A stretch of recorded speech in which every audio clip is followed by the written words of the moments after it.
Hi friends, David Leach దర్శకత్వంలో rayon glossing, Emily blunt నటించిన cinema fall గై. ఇది ఒక స్టంట్ మాస్టర్కి దర్శకురాలికి మధ్య జరిగే ప్రేమ కథ.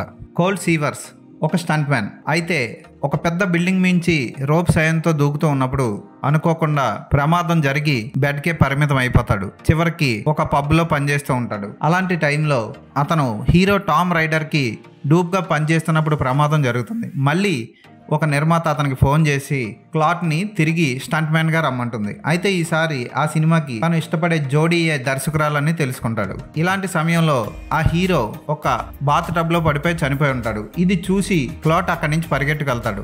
ఆ హీరో చావుకి కారణం క్లాట్ అనే పోలీసులు భావిస్తూ ఉంటారు. ఆ తర్వాత అతను కొన్ని భయంకరమైన నిజాలు తెలుసుకుంటాడు. అతన్ని చంపడానికి ప్లాన్ వేసింది ఎవరు, ఈ హీరో చావుకి కారణం ఏంటి, జోడీ సినిమా పూర్తయిందా లేదా అన్నది సినిమా చూసి తెలుసుకోవాలి. ది ఫాల్ గై.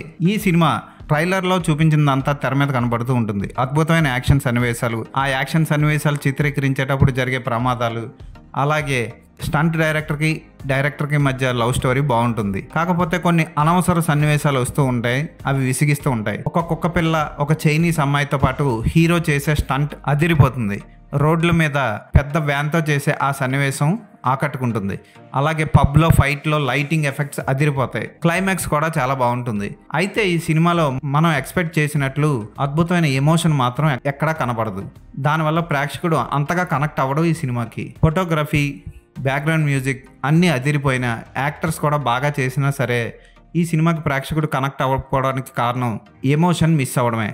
జోడీ పాత్రలో ఎమిలీ బ్లంట్ పెద్దగా చేసిందేం లేదు. అలాగే రయాన్ గోస్లింగ్ కోల్డ్ పాత్రలో బాగా చేశాడని చెప్పొచ్చు. అతని మీద జరిగిన కుట్రకి అతను రివర్స్ అటాక్ ఇచ్చిన తీరు కూడా ఆకట్టుకుంటుంది. అయితే మనం ఎక్స్పెక్ట్ చేసినంత భారీ స్టంట్స్ కానీ అద్భుతంగా ఏవేవో చూపిస్తారో అనుకొని మాత్రం వెళ్తే మాత్రం నిరాశకు గురవ్వాల్సిందే. ఈ cinema just below average cinema. ఈ సినిమాకి నేను ఇచ్చే రేటింగ్ 2.5/5.